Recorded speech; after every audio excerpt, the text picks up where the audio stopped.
पैर ये रहे, आप इस पे सर रख सकते हो। मैं कह रहा हूँ कि मैं ये कह रहा हूँ ये बताएं, मैं इतना इज्जत करते हो मेरी, आप करते हो नहीं मैं कह रहा हूँ करते कि जुमले क्या हर जगह लफ्ज़ी माना नहीं होता है। आप करोगे, आप अपनी गर्दन कटवा लोगे, कटवाओगे नहीं कटवाओगे? मैं कह रहा हूँ कि हर जगह जुमले का लफ्ज़ी माना नहीं अदा किया जाता है, अपनी एक ताबीर है। नहीं, आप इस वक्त गलत काम कर रहे हो। बिल्कुल मैं गलत नहीं काम कर रहा हूँ, अल्हम्दुलिल्लाह मुझे शरह सदर है, मैं जो भी कुछ कह रहा हूँ तो इसके लिए भी आप बिल्कुल इसके लिए मैं कह रहा हूँ कि आप लफ्जों का लुग़वी और लफ्जी माना करके हर जगह उसके मतलब को नहीं निकाल सकते। तीसरी बात, अगर आपको लग रहा है कि इस जुमले का ही मतलब होता है अरशद मदनी एक दलाल है। अरशद मदनी मैं कहूंगा महमूद पराजा साहब जब गुफ्तगू कर रहे हैं, किसी को दलाल कहना मसले का हल नहीं है, आप मुद्दों पर बात करें। इस तरह से अरशद मदनी की जिन बातों पर आपको इतराज है आप उस पर बात कीजिए, दलीलों के साथ बात कीजिए, आप किसी को दलाल कहकर गुफ्तगू नहीं कर सकते। मुत्तफ़िक़ा तौर पर तस्लीम शुदा है कि चरणों में सर रखना है, कोई सजदा के लायक नहीं है, लेकिन चरणों में सर किसके रखना है वो पूछ रहा हूं मैं। उल्टी बात, चरणों में सर रखने का मतलब ही उनके नक्शे कदम पर चलना है। अरे जुमले हैं, ये उर्दू की ताबीर है, ये जुमला अदब का ताल्लुक है, तो शरीयत का मसला ही नहीं है। ये क्यों नहीं है? ये तो उर्दू अदब का मसला है, तो हिंदी अदब का मसला है, तो जुबान का मसला है। तो ये जुबान का इल्म होगा तो पता चलेगा आपको। ये कहां पे है? नहीं, फिर आप तो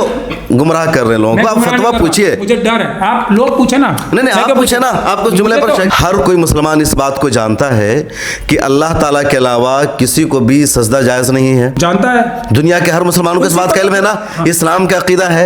अब इसके बावजूद अगर कोई कहे कि हम प्रोफेट सल्लल्लाहु अलैहि वसल्लम के चरणों में हमने सर रखा है या हजरत आदम के चरणों में सर रखा है, उसका क्या मतलब होगा?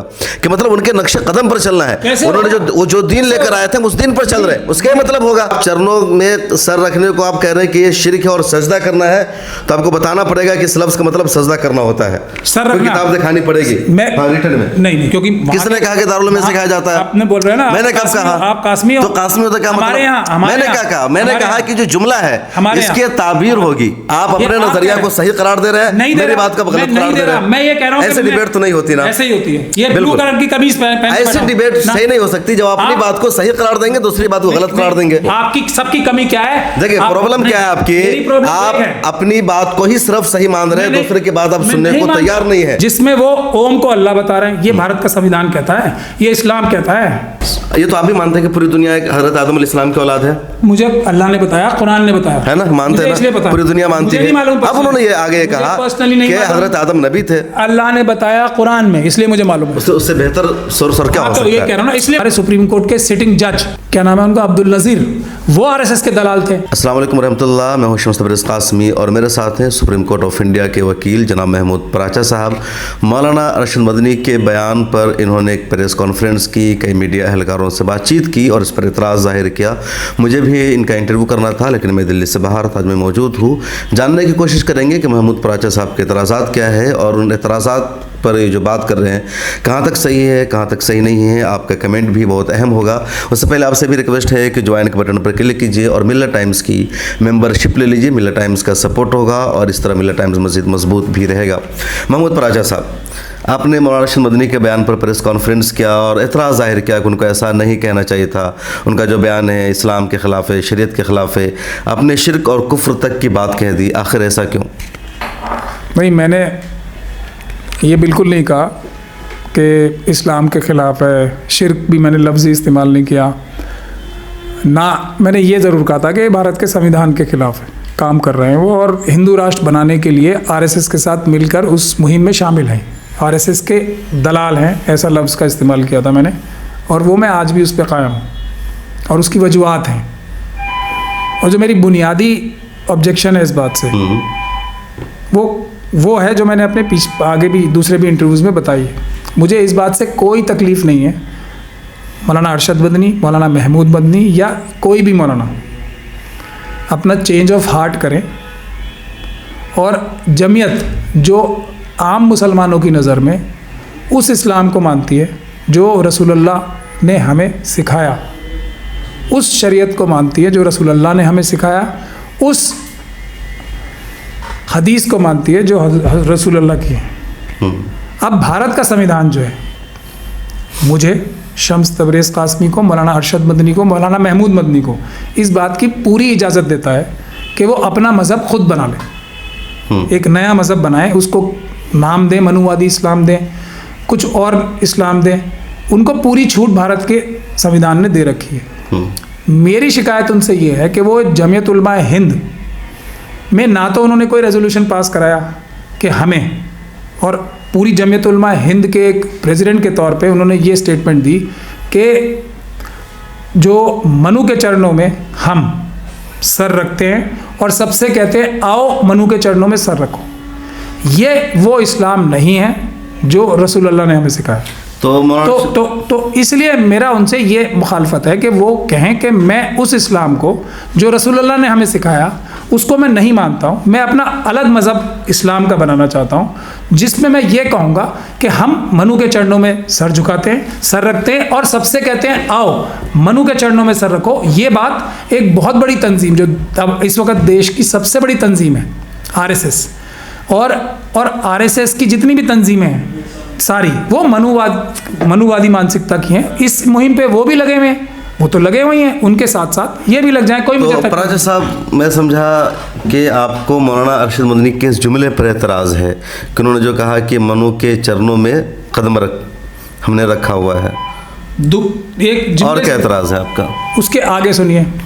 अब मुझे इस बात से भी कोई एतराज़ नहीं है, बहुत सारे लोग शिव जी के चरणों में सर रखते हैं, मेरे दोस्त भी हैं, बहुत अच्छे दोस्त हैं, बहुत सारे लोग विष्णु जी के चरणों में सर रखते हैं, गणेश जी के चरणों में सर रखते हैं, लक्ष्मी, और ये बहुत सारे मतलब करीब 23 करोड़ देवी देवता हैं, उनके चरणों में सर रखते हैं। मेरे बहुत अच्छे दोस्त हैं, वक्त ज़रूरत मैं उनके काम आता हूँ, मेरी वक्त ज़रूरत वो भी काम आते हैं। बहुत अच्छी दोस्ती है हमारी बचपन से, मैं तो पढ़ाई स्कूलों से और कॉलेज से मनुवादियों के साथ ही हूँ, तो बड़े अच्छे दोस्त हैं, मुझे कोई तकलीफ़ नहीं है उनसे, बिल्कुल तकलीफ़ नहीं है। तो ये बात है कि इन्होंने मनु के चरणों को ही क्यों चुना, ये मेरी दूसरी तकलीफ है। आपकी दूसरी तकलीफ ये दूसरी तकलीफ ये है कि इन्होंने मनु को किस बुनियाद पे चुना चरणों में सर रखने के लिए, जबकि शिव जी भी हैं और दूसरे भी हैं और ब्रह्मा जी भी हैं, बहुत सारे इनके पास चॉइसेस थी। वो मेरी दूसरी शिकायत ये है कि बाबा साहब भीमराव अम्बेडकर ने भारत का संविधान मनुस्मृति को जलाया और उसके जलाने के बाद, मनुस्मृति को जलाने के बाद भारत का संविधान बनाया। और आज हमारे देश में जो वीकर सेक्शंस हैं सारे SC ST OBC वो, और दूसरे जो मुस्लिम सिख क्रिश्चियन बौद्ध हैं, ये सब वीकर सेक्शंस हैं और महिलाएं भी इसमें इन्वॉल्व हैं, इसमें हैं। वो इस बात को हम लोग एक मिशन चला रहे हैं, लोगों को समझा रहे हैं और लोग समझ भी रहे हैं, उसमें ज़्यादा से ज़्यादा लोग जुड़ रहे हैं कि इस देश में दो ही वाद हैं इस वक्त संविधान आने के बाद, एक अम्बेडकरवाद और एक मनुवाद। यही कह रहे हैं ना, मैं आज पहली बार तो नहीं कह रहा हूँ ये बात, कोई मैंने अब कोई कहानी नहीं गढ़ी है, कब से कह रहा हूँ मैं ये बात। तो उस अम्बेडकरवाद और मनुवाद की जो आज जद्दोजहद चल रही है, उसमें मुसलमानों को मनु की तरफ खड़ा करके, मनु के पक्ष में दिखा के हमें मनुवादी बनाने की कोशिश जो की जा रही है, जिससे हमारे इस मिशन का, अम्बेडकरवाद का बहुत बड़ा नुकसान है। मुझे बहुत सारी जगह सवालों के जवाब देने पड़ रहे हैं कि मनु के चरणों में सर, मतलब तुम्हारे लोग जो एक अल्लाह के मानने वाले हैं वो मनु के चरणों में सर रख रहे हैं, तो इसका मुझे जवाब देने पड़ रहे हैं। मैं जवाब देते देते मुझे बहुत मुश्किल पड़ रही है कि हम मनुवाद के खिलाफ है इस्लाम, मनुवाद के खिलाफ है बुद्धिज़्म, मनुवाद के खिलाफ है क्रिश्चियनिटी। अच्छा प्राचा साहब, आपके जो एतराज़ है, मैं मौलाना अरशद मदनी से डायरेक्ट आपके इन एतराज़ों का, इन सवालों का जवाब लेने की कोशिश करूंगा, लेकिन जो जहाँ तक मौलाना अरशद मदनी का कहना था उसमें कि हमने मनु के चरणों में कदम रखा, दरअसल मौलाना अरशद मदनी एक वहदानियत को समझा रहे थे कि मज़हब इस्लाम यानी एक अल्लाह को मानने का जो सिलसिला है वो नबी करीम सल्लल्लाहु अलैहि वसल्लम से शुरू नहीं हुआ, बल्कि हज़रत आदम अलैहिस्सलाम से जारी है। नबी अलग अलग आते रहे, उससे शरीयत बदली है। जो मज़हब का बुनियादी अक़ीदा है, अल्लाह को मानना, जन्नत और जहन्नम पर यकीन रखना, आखिरत के यकीन रखना, फरिश्तों के यकीन रखना, वो कभी नहीं बदला है। ये वजह है कि नबी सल्लल्लाहु अलैहि वसल्लम से पहले जितने प्रोफेट आए उन सबको हम मानते हैं, हमारे अक़ीदे का बदला नहीं है, ऐसा नहीं कह सकते आप। हम नहीं मानते कि बदला है, और हम नहीं मानेंगे जब तक हम जिंदा हैं। जी, बहुत सारे मजहब आए हैं, अंग्रेजों ने भी एक नहीं मैं वही कह रहा हूँ कि नबी सल्लल्लाहु अलैहि वसल्लम से पहले जितने प्रोफेट आए वो सब नबी हैं हमारे लिए भी, हम उनको प्रोफेट मानते हैं ना, हमारे अकीदे का हिस्सा है। तो मौलाना अरशद मदनी ने कहा कि हमने आदम के चरणों में कदम रखा हुआ है, तो चरणों कई मरतबा इस्तेमाल करता है नक्शे कदम पर चलना, यानी उनके रास्ते की इत्तिबा करना। तो आदम अलैहिस्सलाम का जो रास्ता था वही प्रोफेट मोहम्मद सल्लल्लाहु अलैहि वसल्लम का भी रास्ता रहा, वही दूसरे नबी का भी रास्ता रहा। शरीयत कुछ अलग तब्दील हुई, जो बुनियादी एजेंडा था अल्लाह ताला को एक मानना, तो उनके कहने का ये मतलब था। दूसरा है कि उन्होंने आदम और मनु को एक कहा, दो एक अलग अलग करके कर लें, मैं याद रखूंगा। मनु की पहले इस पे बात कर लें जी। तो रसूलुल्लाह ने जो हमें इस्लाम सिखाया उसमें यह सिखाया किसी को फॉलो करने के लिए उसके चरणों में सर रखना होता है। ये रसूल अल्लाह ने ताबीर सिखाया। है, दस एक वो- ताबीर है। ये रसूल अल्लाह ने सिखाई। चरणों में कदम रखने का मतलब क्या होता है? जैसे मैं बोलूं कि मैं महमूद पराचा के नक्शे कदम पर हूं, एक लॉ का नया तालिब इल्म है और बोले कि मैं सुप्रीम कोर्ट ऑफ इंडिया के सीनियर वकील महमूद पराचा के नक्शे कदम पर हूं, अंग्रेजी में मतलब इसको कहेंगे मैं उनको फॉलो कर रहा हूं, है ना? तो मतलब है कि आप जिस तरह आपने जो अच्छी प्रैक्टिस की है, जो आपने तरीके बताए, उसको इत्तिबा कर रहा है। आप क्या ऐसे कह सकते हो इस बात को कि मैं महमूद पराचा के चरणों में सर रखता हूं क्योंकि मैं उनकी अच्छी वकालत को मैं भी उसको फॉलो करना चाहता हूं? क्या हो गया? ताबीर है चरणों में कदम रखने का, ये मतलब है। उसका मतलब ये नहीं कि मैं उसके ये ताबीर क्या रसूल अल्लाह ने सिखाई है? वहीं पे आना पड़ेगा ना हमें घूम के जुमले ना, ठीक है, नहीं सिखाते तो ना। ये नहीं अब हो सकता है उनकी ताबीर है, रसूल अल्लाह ने रसूल अल्लाह आपको इतराज करने का बेशक हक है, लेकिन उनका मतलब ये था जो मैंने आपसे कहा। नहीं, आगे दूसरी आप बात वो कर मतलब रहे था थे। नहीं, अभी खत्म नहीं हुई है बात। जी। मतलब ये था रसूल अल्लाह ने जो मुझे सिखाया, जो मैंने सीखा, और मेरी तरह दुनिया में जो सबसे ज़्यादा लोग आज बावजूद इसके कि इस्लाम के खिलाफ इतनी बड़ी साजिशें ज़ायनिस्ट फोर्सेस भी कर रही हैं और मनुवादी ताकतें भी कर रही हैं, सबसे ज़्यादा कन्वर्ट खुद इस्लाम पढ़ के क्यों हो रहे हैं? क्योंकि रसूलुल्लाह ने क्या सिखाया?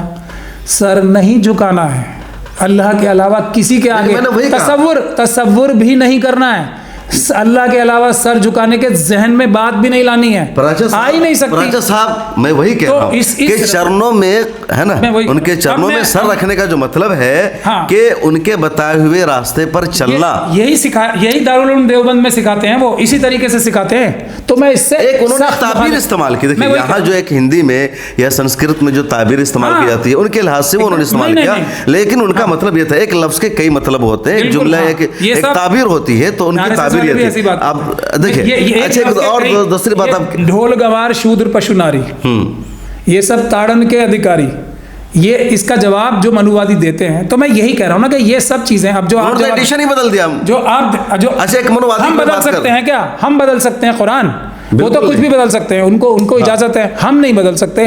हम सर नहीं झुका सकते, दुनिया की कोई ताकत मेरा सर और किसी मुसलमान का सर जो ईमान वाला है अल्लाह के अलावा नहीं झुका सकता, ये सर कटवा सकता है ना। मैं किसी को सिखाऊंगा ये, ठीक है, आपने अपनी जगह इतराज नहीं, लेकिन और ये लोग कौन सिखाते हैं? और जहां तक आपने कहा कि मनुस्मृति की बात की उन्होंने, मैं अभी इसमें खत्म नहीं हो पाया, मुझे थोड़ा टाइम दीजिए। और जो मनुवादी जो हैं वो सिखाते हैं ब्राह्मण के चरणों में पैर रखो, सर रखो, सिखाते हैं। ये एक तरीका है सिखाने का, मैं उससे इख्तिलाफ नहीं कर रहा हूं, लेकिन ये मनुवादियों का तरीका है चरणों में सर रखने का।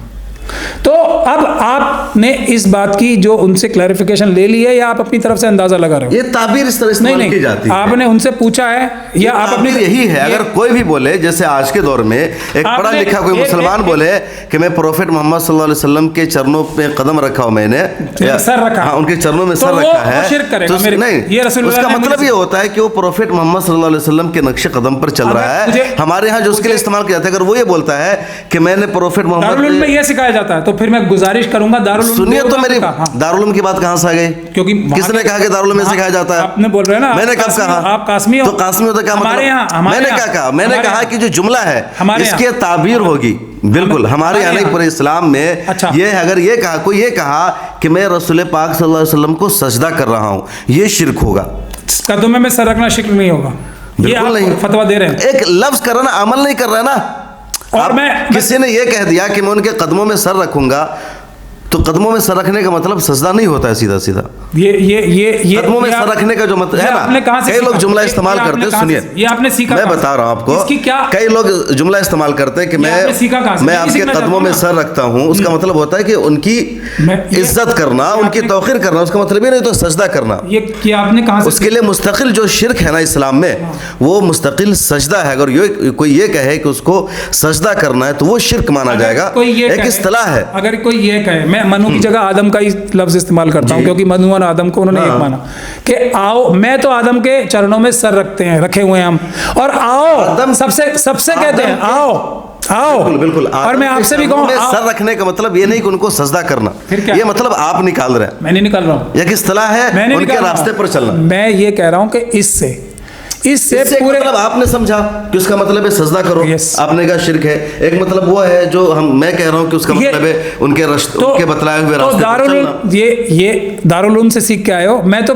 नबी सल्लल्लाहु अलैहि वसल्लम से सीखा है कि सर के बारे में झुकाने की तसव्वुर भी नहीं आना चाहिए। ये आपने कहाँ से सीखा है कि चरणों में सर रखने का मतलब ये होता है? ये आपने कहाँ से आप जहाँ इसकी से आपने सीखा नज़ीर है। मैंने आपने कहाँ से रसूलुल्लाह सीखा? से रसूलुल्लाह में क्या कहा है बताइए कि मुझे, कहाँ क्या? अल्लाह के अलावा किसी के आगे सर नहीं झुकाना, किसी के बिल्कुल, तो इसमें कहाँ हुआ सर झुकाना? चरणों में सर रखने का क्या मतलब बिल्कुल, होता है? उसका मतलब नहीं सर तो झुकाना। मैं किस के चरणों में मतलब उनके रास्ते पर चलना है, अब आप जुमला है, उसकी ताबीर है। अब आप मुझे ये बताओ कि मैं किस के चरणों में सर रख सकता हूँ दारुल उलूम देवबंद के हिसाब से? चरणों का मतलब यहाँ पर उनके बताए हुए दारुल उलूम रास्ते पर देवबंद चलना। के हिसाब से आप कासमी हो, दारुल उलूम देवबंद को बीच में जबरदस्ती घुसा क्योंकि रहे आप हैं। कासमी हो, क्योंकि आप काश में तो क्या हुआ, आप वहां से अब पढ़े हो। दिन की बात समझिए। नहीं इसका नहीं, मतलब मैं वही दीन की बात समझना चाहता हूँ ना। आप फतवा दो ताकि मैं आपसे सीखूं। फतवा देना मुस्तकिल एक मुफ्तियाने किराम का काम चलिए, होता ठीक है। दारुल आप इफ्ता मुझे का ये काम बता होती है, दीजिए, जिम्मेदारी ये होती है। बात, अगर आप फतवा लेना ये- चाहते हैं तो दारुल उलूम देवबंद के दारुल इफ्ता को एक फतवा लिखिए कि मौलाना रशीद मदनी ने ऐसा बयान दिया कि हम उनके कदमों में चरणों में सर रखते हैं। इसके बारे में ये जुमला शिर्क पर मबनी नहीं। आप एक इस्तिफ्ता मालूम कर लीजिए, लेकिन जो मैं मतलब समझ रहा हूँ उसका मैं आपको बता रहा हूँ। मैं डरता हूँ। किस अगर बात मुझे से डर नहीं होता ना कि फतवा जो है उनके फेवर में भी आ सकता है, तो मैं ये फतवा जरूर लेता। मुझे डर है। किस बात का डर है आपको? कि वो कह देंगे नहीं ये अलाउड है। नहीं, अब ये तो कोई बात नहीं हुई, यही बात है। नहीं तो वसवसे हुए, यही बात। नहीं, फिर आप तो गुमराह कर रहे हैं लोगों को। आप मैं फतवा नहीं पूछिए। मुझे डर है। आप लोग पूछे ना। नहीं, मैं आप क्यों पूछे ना, आपको जुमले मुझे पर तो- शक है। मुझे तो एक और चीज का फतवा है। जो जब एक ये योगा का चला था इशू, जो वहाँ के प्रिंसिपल माने जाते हैं, क्या नाम है उनका? मुफ्ती अबुल कासिम नोमानी साहब। हाँ, नोमानी साहब। हाँ। उन्होंने एक फतवा जारी किया क्या? कि ओम कहना जो है वो इस्लाम में जायज़ नहीं है। बिल्कुल किया। हाँ, फतवा मौजूद और है। अल्लाह और ओम एक है, ये मौलाना अरशद मदनी कह रहे हैं। दोनों आपस में मुतावाज़िज़ बातें हैं, कह रहे हैं ना। अब अगर आप फतवा लोगे, इसलिए नहीं ले रहा मैं इस बात का फतवा कि मुझे डर है अरशद मदनी साहब ईडी का डर दिखा के या कोई और दहशत फैला के गलत फतवा ना ले ले इस बात को अपनी सही करने के लिए। जैसे आज आप इतनी मेहनत कर रहे हो, इतनी जो किसी भी मुसलमान को बुरी लग सकती बात, उसको जस्टिफाई करने के लिए कासमी होके आप उसको जस्टिफाई कर रहे हो कि हाँ, जस्टिफाई नहीं कर रहा हूं, मैं कारण बता रहा हूं। कदमों में सर रखना अलाउड है इस्लाम में, हमें ये सिखाया जाता है, हमें ये सिखाया जाता है। मैं क्या कह रहा हूँ, ये मेरा डर है मैं कि कह रहा हूँ एक कासमी चरणों में सर रखने का मतलब होता है उनके नक्शे कदम पर चलना। ये आपको पढ़ाया गया। देखिए, आपको देवबंद में पढ़ाया गया ये टर्म होता है, मीनिंग होता है, आपको ये पढ़ाया गया होती है। इस्लाम आपको पढ़ाई गई। मैं बता रहा हूँ कि चरणों मैं में खुद कह सर रहा हूं। रखने का मतलब होता है नक्शे कदम पर चलना। आपको ये किसने सिखाया? मैं बता रहा हूँ, आपने जहां से सीखा ना कि चरणों में सर रखने का मतलब होता है मैंने कहीं से नहीं सीखा। मैंने कहीं से नहीं सीखा ये कोई भी कदमों में क्यों नहीं सीखा आपने कहीं से? क्योंकि जरूरत ही नहीं है ना, जिसको कहते हैं ना। तो गलत मीनिंग आप समझ रहे हैं ना, नहीं समझ आप कहीं को कहीं से लेकर चले जा रहे हैं। नहीं, चरणों में सर रखने का मतलब सर रखना ही तसव्वुर ही शिर्क। बिल्कुल शिर्क नहीं है चरणों में सर रखना। फिर आप ये कहां से सीखा? चरणों में सर रखने के यहाँ पर मतलब है किसी की इज्जत करना, अब मैं आपकी उसके नक्शे कदम पर चलना। मैं आपकी वो नहीं पूछ रहा हूं, मैं आपसे ये पूछ रहा हूं ये आपने सीखा कहां से? तो मैं अब आप ये तबलीग कराना चाहते हो कि शिव के चरणों में सबको सर रखना चाहिए? बिल्कुल नहीं रखना चाहिए। क्यों रखेगा कोई? क्यों नहीं? उन्होंने आदम अलैहिस्सलाम का लफ्ज कहा है। आदम अलैहिस्सलाम के चरणों में सर रखना चाहिए, ये आप कराना आदम चाहते हो? अलैहिस्सलाम के चरणों में सर रखने का मतलब है क्योंकि आप तो फिर शिव जी के क्यों नहीं? पराचा साहब, फिर शिव जी के क्यों नहीं? पराचा साहब मेरी बात को समझिए। क्यों नहीं? बताओ। एक मिनट मेरी बात पहले समझिए। दुनिया का हर कोई मुसलमान इस बात को जानता है कि अल्लाह ताला के अलावा किसी को भी सजदा जायज़ नहीं है। जानता है दुनिया के हर मुसलमानों को इस बात का इल्म है ना। हाँ। इस्लाम का अकीदा है। अब इसके बावजूद अगर कोई कहे कि हम प्रोफेट सल्लल्लाहु अलैहि वसल्लम के चरणों में हमने सर रखा है या हजरत आदम के चरणों में सर रखा है, उसका क्या मतलब होगा? कि मतलब उनके नक्शे कदम पर चलना है। उन्होंने जो दीन लेकर आए थे उस दीन पर चल रहे हैं, उसका मतलब होगा नहीं। वो ये नहीं कह रहे कि तुम इस्लाम में ऐसे सेक्ट भी आए हैं जो ब्रिटिशर्स ने बनाए थे।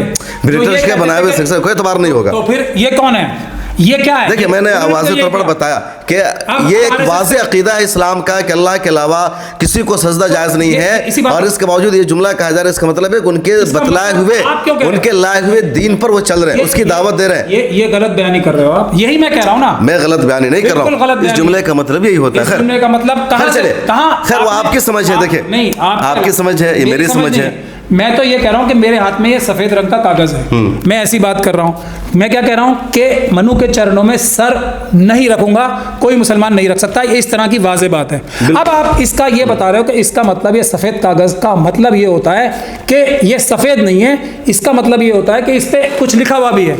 ये आप कह रहे हो कि अगर सजदे का मतलब या सजदा नहीं होता उसका मतलब, ये आपने कहां से पढ़ा? मैं तो आपको वाज़ेह सबूत दिखा रहा हूं। वाज़ेह सबूत आप बताओ, मुताला कर रहे ना, बताए मुझे कहां लिखा? एक जगह शरीफ का मुताला, आज नहीं, आज ना बता, आज ना मुस्लिम शरीफ पढ़े, तिरमिज़ी शरीफ पढ़े, इब्न माजा पढ़े, ये सब इस्लाम की अकीदे की किसी भी किताब को पढ़ ले, ये बात वाज़ेह तौर पर आपको मिल जाएगी। एक चरणों में सर रखना है, मुत्तफ़िक़ा तौर पर तस्लीम शुदा है कि चरणों में सर रखना है, कोई सजदा के लायक नहीं है। लेकिन चरणों में सर किसके रखना है वो पूछ रहा हूं मैं, उल्टी बात। चरणों में सर रखने का मतलब ही उनके नक्शे कदम पर चलना है। ये कहां लिखा है कि चरणों में सर रखने का मतलब उनके नक्शो कदम पे चलना है? जुमले हैं, ये उर्दू की ताबीर है, ये जुमला अदब का ताल्लुक है, तो शरीयत का मसला ही नहीं है। ये क्यों नहीं है? ये तो उर्दू अदब का मसला है, तो हिंदी अदब का मसला है, तो जुबान का मसला है। तो ये जुबान का इल्म होगा तो पता चलेगा आपको। ये कहां पे है? ये कहां पे है? किस जगह से ला रहे हो आप इसे? मुझे जुबान का किसी का इल्म नहीं, जुबान है, मुझे किसी जुबान का इल्म नहीं है। आप मुझे कोई इसकी नशीर बता दो ना, नज़ीर वाज़ेह तौर पर बता रहा हूं आपको। इस्लाम में जब मुत्तफ़िक़ा अक़ीदा है कि अल्लाह के अलावा, ये तो मुझे, ये मैं कह रहा हूं, ये आप नहीं कह रहे हो, ये मैं कह रहा हूं। आप इसके उल्टा बोल रहे हो, ये मैं कह रहा हूं। आप, मैं इस बात पे हुई नहीं, इस बात में क्यों बहस कर रहे हो? बात क्यों है? क्योंकि आप कासमी हो, इसलिए मैं आपसे, मैं कह रहा हूं, इसलिए कह रहा हूं मुत्तफ़िक़ा अक़ीदा है, वो मत कहो आप, वो हमें सबको पता है, आपके कहने से नहीं पता है, वो हमें आपसे पहले से पता है और आपके बाद भी इंशाल्लाह पता रहेगा। आप मुझे कहीं पर बताइए लिखा हुआ हो कि चरणों में कदम रखने का मतलब होता है सजदा करना। आप मुझे सबूत दें, आप मुझे सबूत दें। मैंने सबूत दे तो दिया। कहां सबूत दिया? चरणों में सर रखने का मतलब नहीं, कि कोई किताब बताए ना, कोई किताब नहीं, मुझे जरूरत ही नहीं है ना, मैं यहाँ बैठा नहीं है। देखिए अब ऐसे इस जुमला को कोई कह दे हुज्जत उनके चरणों में कदम रखना है, उसका मतलब है सजदा करना। मुझे सबूत दे, हुज्जत मैं दे रहा हूँ ना। हाँ बताएं क्या? मैं, आप यहाँ बैठे हो, मैं आपके चरणों में सर रखूँ, क्या होगा इसका? या आप मेरे चरणों में सर रखो, इसका क्या मतलब होगा? बताओ। इसका मतलब रखोगे आप? ये रहे मेरे चरण, रखोगे इस पे? रखो आप अपनी गर्दन कटो। नहीं, गुस्सा नहीं हो रहा, आप हुज्जत कर रहे हो और आप गलत। हुज्जत नहीं कर रहा हूं, मैं ये कह रहा हूं कि मेरे पैर ये रहे, आप इस पे सर रख सकते हो। मैं कह रहा हूं कि मैं ये कह रहा हूं कि मैं इतना इज्जत करते हो मेरी, आप करते नहीं करते? कि जुमले क्या हर जगह लफ्ज़ी माना नहीं होता है? आप करोगे, आप अपनी गर्दन कटवा लोगे, कटवाओगे नहीं कटवाओगे? मैं कह रहा हूं कि हर जगह जुमले का लफ्ज़ी माना नहीं अदा किया जाता है, अपनी गर्दन, ताबीर है। नहीं, आप इस वक्त गलत काम कर रहे हो। बिल्कुल मैं गलत नहीं काम कर रहा हूं, अल्हम्दुलिल्लाह मुझे शरह सदर है, मैं जो भी कुछ कह रहा हूं तो इसके लिए भी आप, बिल्कुल इसके लिए मैं कह रहा हूं कि आप लफ्जों का लुग़वी और लफ्जी माना करके हर जगह उसके मतलब को नहीं निकाल सकते। तीसरी बात, अगर आपको लग रहा है कि इस जुमले का ही मतलब होता है रखने का मतलब है सजदा करना, तो मुझे आप सबूत दिखाएं, कोई किताब तो लिखी होगी ना इस पर, किसी काबिर की, किसी उलमा की। एक चीज होती है हाथ कंगन को आरसी क्या, चरणों में सर हर चीज की आप लफ्जी तशरीह नहीं कर सकते। कर सकते हैं या खैर आपकी सोच है, हमारी सोच है, नहीं है। आगे बढ़ते हैं बात, यही तो है। अब आगे बढ़ते हैं बात। जी हाँ, अब आगे इसलिए बढ़ते हैं हम बात को कि इसी बात को करवाने के लिए मुस्लिम राष्ट्रीय मंच बना है। क्या बना है कि मुसलमानों को हिंदुआइज्ड मुसलमान होना चाहिए। ये पूरी तहरीक चल रही है, इंद्रेश कुमार जी चला रहे हैं। क्या कह रहे हैं कि आप शिव जी को भी पूजा करो, उनकी भी। आप शिव जी को क्यों नहीं मानते? आप ब्रह्मा को क्यों नहीं मानते? आप विष्णु, यही तो तहरीक चल रही है, यही बात उन्होंने कही ना। उसी बात की तरफ एक और कदम बढ़ाई, और ये तो आप अपनी तशरीह कर रहे हो क्योंकि आप कासमी हो, इसलिए आपको शायद दारुल उलूम देवबंद में पढ़े होने की वजह से डिफेंड करना मजबूरी है। नहीं कोई मजबूरी नहीं है। नहीं तो फिर नहीं, बिल्कुल कोई मजबूरी नहीं है। मैंने आपसे भी सबूत मांगा, आपने भी कोई सबूत पेश नहीं किया। मैंने सबूत पेश किया आपको, बिल्कुल कोई सबूत। मैंने अभी आपको दोबारा सबूत पेश कर रहा हूँ। आप यहाँ पे सर कोई किताब बताएं दीन के मसले में अकल नहीं का इस्तेमाल नहीं किया जाता है। जब दीन की बात आएगी, शरीयत की बात आएगी, अगर आप चरणों में सर रखने को आप कह रहे हैं कि ये शिरक है और सजदा करना है, तो आपको बताना पड़ेगा कि इस लफ्ज़ का मतलब सजदा करना होता है। सर रखना किताब दिखानी पड़ेगी। हाँ, रिटर्न में नहीं, इसमें अल्लाह के ये टर्म है, ये टर्म आप, ये मुझे टर्म का आप कहीं से बता पा रहे हैं? इस्लाह मैं क्यों बताऊंगा? आप वो कासमी तो नहीं, मैंने तो बता दिया, आपको बता दिया। मैं तो ये कह रहा हूँ, इसका मतलब नहीं मानना, ये आप हुज्जत कर रहे हो और गलत बयान। देखिए डरने की बात बहस में लोग कमजोर पड़ जाते हैं। आप अपने नजरिया को सही करार दे रहे हैं, मेरी बात का गलत करार दे रहे हैं। मैं ये कह रहा हूं ऐसे डिबेट तो नहीं होती ना, ऐसे ही होती है। ये ब्लू कलर की कमीज पहन ऐसे डिबेट सही नहीं हो सकती जब आप अपनी बात को सही करार देंगे, दूसरी बात को गलत करार देंगे। ये सब ये हुज्जत अगर दारुल उलूम देवबंद में सीखी है, बिल्कुल नहीं। तो फिर मुझे बहुत दारुल उलूम देवबंद को मिसयूज कीजिए। दारुल उलूम देवबंद की वजह से पूरे हिंदुस्तान में, पूरे बर्रे सग़ीर में इस्लाम की आबियारी हुई है। ये इस्लाम की, मेरी बात सुनो, इस्लाम के लिए ना किसी दारुल उलूम देवबंद की जरूरत है, ना किसी मुसलमान की जरूरत है। जो मैंने सीखा है, कोई दारुल उलूम देवबंद इस्लाम के सामने कुछ नहीं है, सीधी सी बात है। इस्लाम की समझ लो। तालीम वहाँ दी जाती है। तालीम, ये तालीम दी जाती है कदमों में सर रखने की, उसका नहीं मतलब दी वो जाती। नहीं है ना, आपने आप मतलब ही गलत एक- समझा ना, एक क्योंकि आपने आदमी- पढ़ा नहीं नहीं, उनको। आपकी सबकी कमी क्या है? देखिए आप- प्रॉब्लम नहीं, क्या है आपकी, मेरी प्रॉब्लम आप एक है। अपनी बात को ही सिर्फ सही मान रहे हैं, मैं दूसरे की बात आप मैं सुनने नहीं को मानता। तैयार नहीं है। मैं ये कह रहा हूं कि मैंने ये नीली कमीज पहन रखी है, इसको आप कह रहे हो नीली नहीं है, इसका मतलब नीली पीली होता है, आप कह रहे हो, ये मैं नहीं कह रहा ये नीली है ही नहीं है ना, नहीं, वही तो कह रहा हूँ। क्या है नीली, है ना?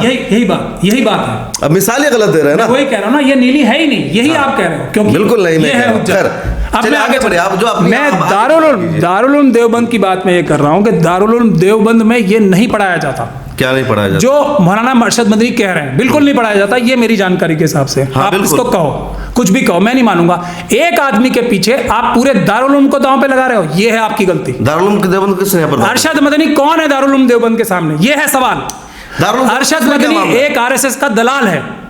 तो दारुल उलूम देवबंद किसमें कहाँ से नाम आ आप गया? ला रहे हैं ना उसको बीच में, मुझे मैं क्या लाया दारुल उलूम देवबंद? दारुल उलूम देवबंद को आपने लाए शुरू किया कि दारुल उलूम देवबंद की बात आ गई, दारुल मैंने उलूम आपसे क्या पूछा? क्या? मैं क्यों पूछ रहा था आपसे? मैं क्या पूछ रहा था? दारुल उलूम नहीं, देवबंद में पढ़ाया जाता है ये? अरशद आपने मदनी जवाब का दिया। मामला है, आप अरशद उसमें- मदनी एक दलाल है, दारुल उलूम देवबंद का उससे मतलब नहीं है, वो बाई चांस वहां काबिज है। देखिए आप किसी को दलाल अरशद देखिए, मदनी, मैं एक कहूंगा- तो महमूद पराचा साहब जब गुफ्तगू मुझे कर रहे कहे- हैं, किसी को दलाल कहना मसले का हल नहीं है, आप मुद्दों मसले पर का बात हल करें। इस तरह से- अरशद मदनी की अब जिन जब- बातों पर आपको इतराज है, आप उस पर बात कीजिए, दलीलों के साथ बात कीजिए। ये- आप किसी को दलाल कहकर गुफ्तगू नहीं कर सकते, मैं कर सकता हूं, बिल्कुल नहीं। बिल्कुल कर रहा हूं और करूंगा। देखिए, दलाल को अगर दलाल नहीं कहूंगा बिल्कुल तो क्या नहीं। कहूंगा? आप अब मुद्दों पर मुझसे ये गुफ्तगू पूछिए कीजिए। कि- अब अरशद मदनी, अब आप ये पूछिए मुझसे कि अरशद मदनी को दलाल में क्यों कह रहा हूं? फिर मैं मानता हूँ इस बात को, क्यों? आप मानते हैं, अपने दिल में रखिए। नहीं, मैं एक क्यों कह रहा हूं? मुहज्जब शख्स की अलामत यह मुहज्जब- होती है मुहज्जब- कि वो मुद्दों पर मैं गुफ्तगू मुहज्जब करे, नहीं, मैंने कब कहा?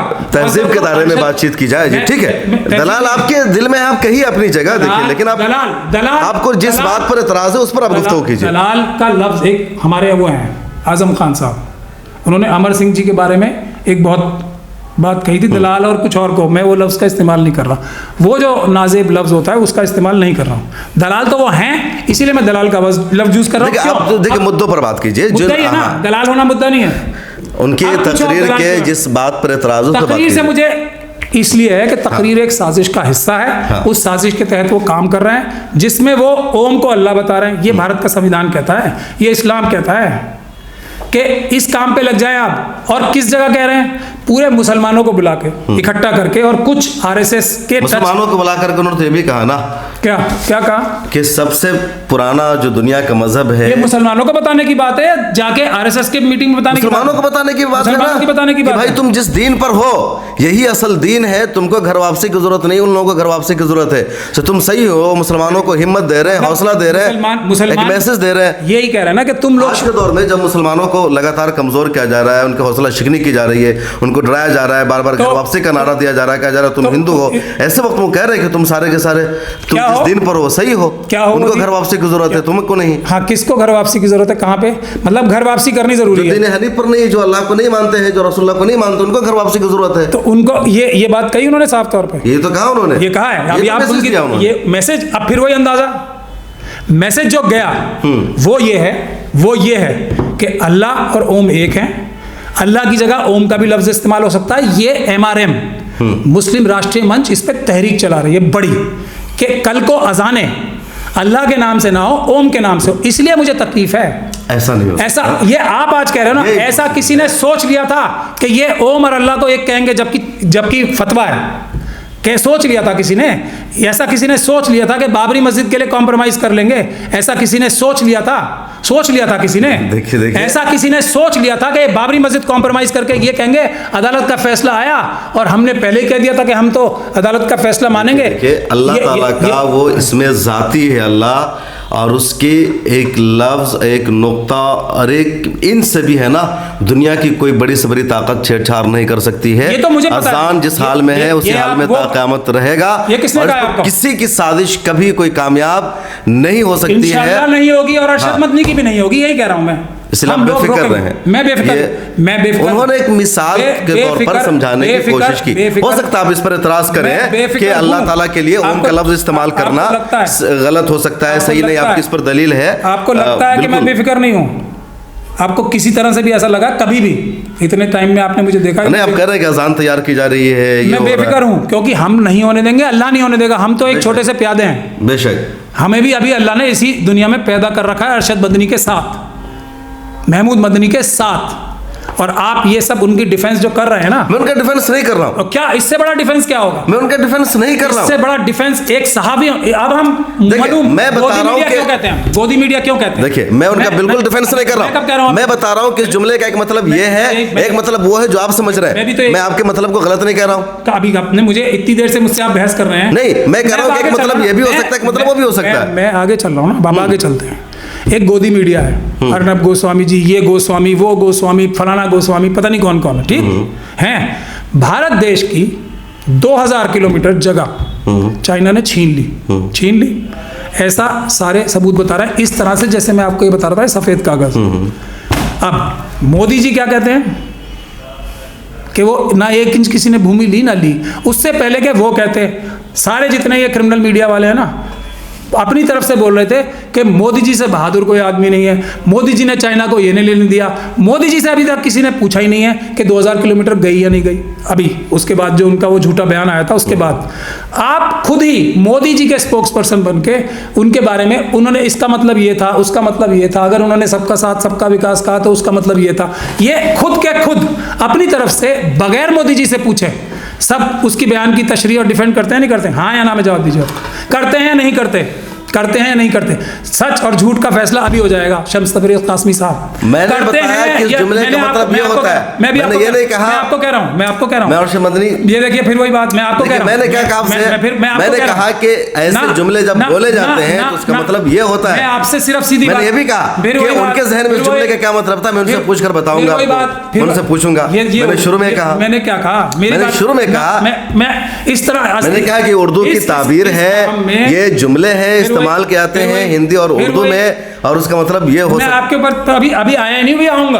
अभी मैं आपसे पूछ रहा हूं कि ये जो कहते हैं मोदी जी से बात किए बगैर ही, आप उनसे पूछिए उनके दिल में ये होगा, आपको क्या लगता है? आपका ओपिनियन? मैं एक टर्म बता रहा हूं, मैं अपना नजरिया बता रहा हूं इस बारे में कि मैं आपकी इज्जत करता हूं, इज्जत बरकरार रखने के लिए आप हाँ में यहाँ में जवाब दें। मैं अपना नजरिया मैंने आपको बताया, आपका नजरिया पूछ रहा हूँ कि ये जो क्रिमिनल मीडिया है वो ये काम करती है, आप जानते हैं ना? नहीं आपसे पूछ रहा हूँ मैं। मुझसे क्यों पूछेंगे? मेरा तो आप ये नहीं मान रहे, सफेद आप टीवी चैनल के मेरी आप ब्लू शर्ट नहीं मान रहे, मेरी आप ब्लू है, नीली नहीं। आपसे पहले हम नीली कह रहे थे। हाँ नीली नहीं है, ब्लू है, नीली नहीं है ना? हाँ बस यही बात है ना। तो आप उनसे पूछिए ना जाकर। मैं क्या कह रहा हूँ, मैं आपसे अपने सवालों के जवाब देंगे। ये कागज सफेद नहीं है, इस पे कुछ और लिखा हुआ है, ये भी आपका ओपिनियन मैंने माना ना। अब मैं ये भी पूछना चाह रहा हूँ कि वो सब लोग जो बगैर मोदी का ओपिनियन पूछे उसकी तशरीह और उसकी एक्सप्लेनेशन देते हैं, वो सही करते हैं गलत करते हैं? उनसे पूछिए जाकर। नहीं आप बताइए ना, आपके ओपिनियन।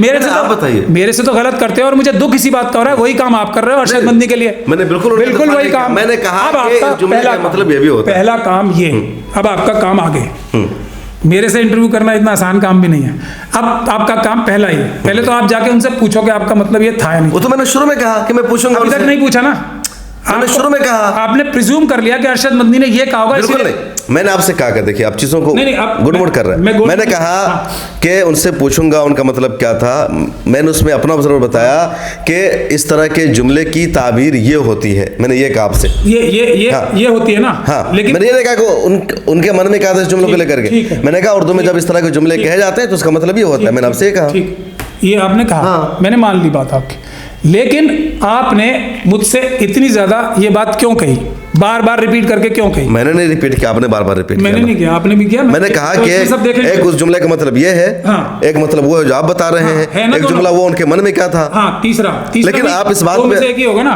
अब आपने उनसे पूछा तो नहीं और डिफेंड उन्हें इतना कर लिया, एक बात। अब आप उनसे पूछ लीजिएगा, तब हम दोबारा बात करेंगे। तीसरी बात यह है कि उस टाइम में और इस टाइम में इतना टाइम गुजर गया, उन्होंने दोबारा भी बयान दिए।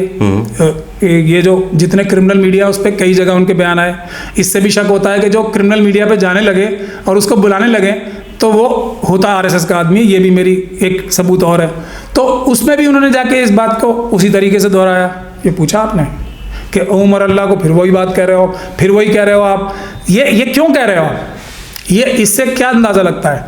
अब बात यह है कि अब तक उन्होंने इतनी बड़ी बात कह दी जिससे एक गलत मैसेज जाने के, आप भी मान रहे हो, बहुत बड़े चांस हैं। उन्होंने उसकी क्लैरिफिकेशन की, नहीं की। क्यों? क्योंकि अब जब हम एक सबको बेदार कर रहे हैं, अब वो जाके आरएसएस से परमिशन ले रहे होंगे कि मैं इसकी कर दूं, नहीं तो मेरी बड़ी मुसीबत हो जाएगी। अब तो अब उनको जब परमिशन मिलेगी, जब वो उसकी क्लैरिफिकेशन देंगे या नहीं देंगे, अभी भी मुझे डाउट है। तीसरी बात कि अब हमें सबको एक जैसा क्यों होना है, ये नहीं बता रहे वो किसी को, जो उन्हें पता नहीं है शायद, या वो जानना नहीं चाह रहे कि भारत का संविधान ये कहता है कि किसी को सबको हिंदू या हिंदू जैसा बनने की कोई ज़रूरत नहीं, सबको मुसलमान या मुसलमान जैसा बनने की कोई ज़रूरत नहीं, सबको सिख या सिख जैसा बनने की कोई ज़रूरत नहीं। ये क्यों, किस साजिश के तहत कर रहे हैं वो?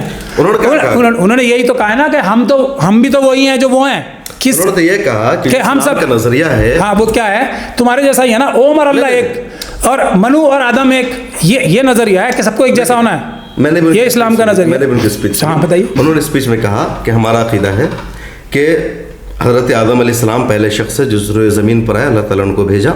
उन्होंने कहा कि हिंदुस्तान में आए, एक अलग इख्तिलाफी मौजू है, उनका दावा है कि हिंदुस्तान में आया है ना, फिर दावे मैं 100% इस बात में तस्दीक नहीं कर सकता, नहीं कर सकते। अब आप कोई तो काम ठीक कर रहे हैं, चलो अच्छी बात है ना, लेकिन क्या दिया उन्होंने, 50,000 की उनकी अपनी तहकीक है, ठीक है, क्या है तहकीक, वो आप पूछोगे उनसे? हाँ मैं पूछूंगा कि उनके पास तहकीक के कोई तहकीक नहीं है, क्या दलील है इस तहकीक? कोई तहकीक नहीं है, दलील कुछ नहीं है उनके पास। ये तो आप भी मानते हैं कि पूरी दुनिया हज़रत आदम अलैहिस्सलाम की औलाद है? मुझे अल्लाह ने बताया, कुरान ने बताया, है ना, मानते हैं ना, पूरी दुनिया मानती है। अब उन्होंने ये आगे कहा कि हज़रत आदम नबी थे, अल्लाह ने बताया कुरान में, इसलिए मुझे मालूम है। उससे बेहतर सोर्स क्या हो सकता है? ये कह रहा हूं ना, इसलिए मुझे मालूम है। उससे बेहतर दलील और क्या होगी, उससे बड़ी दलील और क्या हो गया ना। तो नहीं कहा कि पूरी दुनिया हज़रत आदम की औलाद है और हज़रत आदम नबी थे, लिहाजा वो पहले पैगंबर है, पहले प्रोफेट है, और हर नबी ने अल्लाह की वहदानियत की दावत दी है, इसलिए सारी दुनिया मुसलमानों बीच में लोग भटकते गए, फिर उनको सुधारने के लिए लोग अलग अलग इलाकों में नबी आते रहे। तो उन्हें मैसेज दिया कि पूरी दुनिया का आदम की औलाद है और उनके दिन को मानना चाहिए, जो असल दिन है। तो लोग दिन से भटके हुए हैं, हम लोग सही दिन पर हैं। ये कहा उन्होंने भटके हुए? कहा तो उन्होंने नहीं कहा है कि उन्होंने ये कहा है कि तुम लोग भटके हुए हो, हम लोग राह रास्त पर आ गए हैं, तुम लोगों को घर वापसी की जरूरत है, ये तो कहा उन्होंने ये कहा है कि हम भी आप जैसे हैं, हम भी ओम को मानते हैं। ये कहां से जरूरत पड़ रही है? देखो उनकी तकरीर का एक पार्ट ये भी है जो उन्होंने समझाने की कोशिश की। ये बैलेंस करके बचने के लिए मुझ जैसे लोगों से बहुत चीजें मतलब कहते हैं, ये सब वहां से टेलर मेक होके आई है, आरएसएस ने उनको जो तकरीर लिख के दी है वही बोली। अब फिर वही बात, फिर आप आपके भी एतराज सही और भी लोगों ने एतराज किया है। मैं एतराज नहीं कर रहा। अल्लाह के लिए ओम का लफ्ज इस्तेमाल करना सही है नहीं है। और इन हालात में जबकि पूरी आरएसएस की तंजीमें ये कह रही हैं कि सारे मुसलमान जो हैं ये हमारे हिंदू देवी देवताओं को भी मानो, यही तो उनकी जो चल रही है तहरीक, ये चल रही है। ऐसे टाइम पे, क्रूशल टाइम पे 50,000 की भीड़ बुला के अपने, और मुझे दुख इस बात का है कि एक मौलाना में इतनी जुर्रत नहीं थी कि खड़े होकर कहता मौलाना इससे बहुत गलत मैसेज जाएगा। ये मुझे सबसे बड़ी तकलीफ है। किसी एक मौलाना ने, एक से बढ़कर एक वहाँ पे आलिम मौजूद था, किसी एक ने ऑब्जेक्शन नहीं किया, स्टेज पे भी और नीचे भी। क्या इससे कोई गलत मैसेज जाने की 1% भी गुंजाइश नहीं थी? सबने तालियां बजाई। इससे मुझे तकलीफ है, और इसी से मुझे तकलीफ है कि आज भी वही काम आप भी वही कर रहे हो। इसका गलत मैसेज जाने को रोकने के लिए आपने क्या किया? शम्स तबरेज़ कासमी, इंटरव्यू कर रहा हूं, मेरा इंटरव्यू अब कर रहे हो आप। पहले भी मैंने आपके प्रेस कॉन्फ्रेंस को, मैं कौन हूं? मैं तो मजहबी आदमी नहीं हूं। मेरा काम ही हर तरह की बात को चलाना। मैंने उनकी तकरीर को भी दिखाया, मीडिया ने आपकी भी तकरीर को दिखाया। आप क्या चाहते कि मैं गोदी मीडिया की तरह बन जाऊं? किस तरफ का वर्जन दिखाऊं? एक रिस्पॉन्सिबल मीडिया हो। बिल्कुल हमारी रिस्पॉन्सिबिलिटी का ही तकाजा है। मैंने उनके वर्जन को भी दिखाया, आपके वर्जन को भी हमने दिखाया। आपका ये गलत वर्जन दिखाना आपका काम नहीं है, आपकी सच की तहकीक करना आपका काम है। मैं इस मामले में सबसे अच्छा या सबसे बेहतरीन शख्स नहीं हूं क्यों इस मामले की मजहबी तशरीह कर सकूं। आपने कितने मजहबी रहनुमाओं से ये बात पूछी कि ये बात सही कही है गलत कही है? कितनों से पूछी? बताओ आप मुझे। ये है जो आपका गलत काम है। मुझसे क्यों पूछ रहे हो? मैं तो मजबूरी में, जो मेरी मस्जिद तो बैठे थे सारे, इसका मतलब तायद कर रहे हैं, तायद कर रहे हैं ना। अब जो नहीं बैठे थे वहां पे उनसे पूछा तुमने? आपने कौन है वो मजहबी रहनुमा जो वहाँ नहीं बैठे थे? सारे बैठे थे ना वहाँ पे, खुलकर क्या वो वहाँ पे जितने लोग बैठे थे स्टेज पे, कौन लोग हैं वो सब आरएसएस के लोग थे जितने स्टेज पे बैठे थे। वो जैन मुनि भी आरएसएस के टच के आदमी। देखिए ये जुमले से मैं एग्री नहीं करते। आपका जुमला है कि जितने स्टेज पे बैठे थे सारे आरएसएस के टच के आदमी। मैं इसको नहीं मानता। आप मत मानो, मैं कब मना कर रहा हूँ? आप मानो। बिल्कुल इन जुमलों के खिलाफ जिम्मेदार है, लेकिन वो कौन मौलाना है जो उनके नाम बताएं? नहीं जानता है तो आप ढूंढो। ना मुझे तो छोड़ो, मुझसे तो आप फोन कर करके क्या बोल रहे हैं आप लोग, मुझे पता है। तो आप एक प्रेस कॉन्फ्रेंस बुलाएं। मेरा मशवरा है, मैं बेस्ट आदमी नहीं हूँ, मेरा सजेशन है आप एक प्रेस कॉन्फ्रेंस बुलाइए प्रेस क्लब में, और उन तमाम मौलाना को बुलाइए जो ये मानते हैं कि मौलाना अरशद मदनी ने गलत कहा। सही बात आएगी तो मशवरा नहीं, ये आपका काम है। आप मौलाना अरशद मदनी तो आपको इंटरव्यू प्रेस कॉन्फ्रेंस करना मेरा काम नहीं है ना। नहीं, मैं कब कह रहा हूँ, आपके पास ये है ना जो मेरे साथ कर रहे हो, आप जाके हर एक मौलाना से पूछो कि ये उन्होंने कहा तो ऐसे कुछ मौलाना तो सामने आए जो इसको मानते हो गलत है। वो आएंगे, आपने ढूंढे? मैंने तो ढूंढा, कोई मिले नहीं मुझे। सारे मौलाना बैठ के तायद कर रहे थे वहां पर। नहीं, सारे मौलाना तो वहां पे जो मौलाना थे वो सब डरे हुए मौलाना हैं, जिन्होंने एक ने ऑब्जेक्ट नहीं किया इस बात को, वो सब आरएसएस के टच के मौलाना हैं जो स्टेज पे बैठे थे। एक जो जैन मुनि थे उन्होंने ऑब्जेक्ट किया, तो वो भी आरएसएस के टच के आदमी है, कोई ये दुनिया जानती है। उन्होंने हिंदू मुसलमानों में जो और लड़ाई करानी थी, इस वजह से उन्होंने वो ड्रामा वहां रचा। ये भी मैं आपको बता रहा हूं। तो इससे मैं गलत फहमी में नहीं आता कि वहां पे मौलाना अरशद मदनी और जिस काम के लिए आरएसएस ने भेजा था कि एक जहती ना हो किसी भी तरह की, वो बल्कि झगड़ा हो, वो झगड़ा कराया गया, आरएसएस नहीं कराया था। अब मैं आगे चलता हूं। अब मुझे ये बताइए कि जो मनु स्मृति को मानने वाले मनुवादी लोग हैं, वो हमारे देश में मोदी जी ने ये बताया है 10% लोग हैं जो ईडब्ल्यूएस की जो जिनको दी है रिजर्वेशन, वही हिंदू हैं। ये मोदी जी ने कहा कि हमने हिंदुओं को 10% रिजर्वेशन दी। बाकी जो लोग हैं जो schedule caste schedule tribe community के हैं, जो ओबीसी के कम्युनिटी के लोग हैं, वो क्या कह रहे हैं? ये मनु महाराज के बारे में वो क्या कह रहे हैं? वो बाबा साहब की 22 प्रतिज्ञा ले रहे हैं। वो ये बोल रहे हैं कि ये जो हमारे साथ जो नाइंसाफ़ी की जाती है हज़ारों सैकड़ों सालों से, वो उनसे एक जहती नहीं चाहिए मौलाना को। जो नंबर में 90% हैं उनसे कोई तकलीफ नहीं है, उनके तो खिलाफ खड़े हो गए मनु महाराज का नाम लेके। चलो मैं आपकी बात भी बड़ी करता हूँ, हालांकि ये बात मेरा कहना, मेरे जैसे आदमी को किसी चीज़ से इतना बुरा नहीं लगा था जितना इसी चीज़ से बुरा लगा। मैंने उनका इंटरव्यू में ये इनकी चीज़ें मैं देखता नहीं हूँ, मैं इनकी असलियत जानता हूँ, इसलिए मैंने इनकी असलियत जानी है इनके बीच में रह के, इसलिए मैं इनको किसी भी तरीके से मौलाना नहीं मानता हूँ। वो मेरा ज़ाती मसला है, मेरे ज़ाती ओपिनियन है, उसको मैं नहीं कहता कि कोई माने ना माने अपने आप, लेकिन मैं ये कहता हूँ कि जाके इनको पर्सनली हर एक आदमी बढ़ते, ये हीरो वर्शिप ना करे, बढ़ते और फिर देखे। बात क्या कर रहा था वो? मैं ये कह रहा था कि जब ये SC ST OBC के लोग, जो OBC के लोग ये कह रहे हैं कि हजारों साल तक हमारी एक तरीके से बेइज्जती की गई है एक मानसिकता की वजह से, तो हम उसको नहीं मानते, हम चाहते हैं कि उसको चेंज किया जाए। जिसके लिए जो एक फॉर्मर चीफ मिनिस्टर हैं उत्तर प्रदेश के, उन्होंने असेंबली में अखिलेश यादव ने स्पीच दी है इतनी जबरदस्त। फिर वही अब आप बात तो सुन ले मेरी। अगर आप बाबा साहब के अम्बेडकर के आयन की बात करेंगे, उससे पहले तो कुरान ने उनको दस्तूर दिया, सारे को बराबरी का हक दिया है, वलक़द करमना बनी आदम कहा है। तो दलितों को, दुनिया के तमाम लोग जिनको गुलाम बना कर रखा गया, उनको कुरान से बेहतर और क्या किताब उनके लिए हो सकती है जहाँ उनको इंसाफ मिला, आज़ादी मिली, बराबरी मिली, बोलने का राइट मिला है। डाइवर्ट मत करो, जिस टॉपिक पे हूँ मैं उस पर रहने दो, मैं उस पर भी बात कर रहा हूँ, संविधान में नहीं आऊँगा ना मैं उस पर। तो उसके लिए जब इतनी बड़ी बात चल रही थी, इस टाइम पे उन्होंने मनु का ही नाम क्यों लिया? ये है मसला जिसको हमें समझना, जो मैं आपसे कह रहा हूं कि असली साजिश ये भी है। मुसलमानों को इन सब के खिलाफ खड़ा होना है, खड़ा करना है, ये है साजिश आरएसएस की, और मनु के पक्ष में खड़ा करना। इस बारे में रिसर्च किया कि मनु कितने आए हैं कुल? फिर वही मनु कितने आए हैं ये आप करोगे ना रिसर्च, क्योंकि आरएसएस करा के भेजेगी आपको। जो मनु दुनिया में जाना जाता है, मनु कुल 6 आए हैं। फिर वही ये सब, ये इंपॉर्टेंट है, आप रिसर्च ना करें इस बात। मनु स्मृति जिस मनु की तरफ मंसूब है वो 6ठे मनु है, और वो पहले मनु है जिसको उन्होंने बताने की कोशिश की। आई थिंक वो आदम होंगे, मुझे भी उस फलसफे में यकीन के साथ नहीं कह सकता। हजरत आदम जाने की जरूरत है। मोटा मुद्दा क्या है? 6ठे मनु है जो कोई इनके बारे में नहीं जानता। एक ही मनु इस्लाम ने दी है ना। अगर वहां फिर वही फिर आप इस्लाम की बात, बस अब तक कुरान मौजूद है, हदीस मौजूद है, और कुरान सबसे ज्यादा इंसानियत की, ह्यूमन राइट्स की बात करता है। मैं बता रहा हूँ आपको, आसमानी किताबें। तो दलितों को नाराज नहीं होना चाहिए इस बात से कि उन्होंने मनुस्मृति की हिमायत की है। वो कुरान को भी मानते हैं ना, सबसे पहले कुरान है। इसी बात पे तो अब वो कह रहे हैं कि जो कुरान का मानने वाला है, आज तक आप तो इतने बड़े इस्लामिक स्कॉलर भी नहीं हो, आप हमें ये बताते रहे हो कि दुनिया में एक ही मजहब ऐसा है जो मनुवाद है, जो इंसान को इंसान के बराबर नहीं बताता। उसके अलावा सब मजहब जो है इंक्लूडिंग इस्लाम, इंसान को इंसान के बराबर मानता है और इंसाफ के लिए और बराबरी के लिए काम करने के लिए लोगों को रुजू करता है। ये अल्लाह का कमांड है। Social command.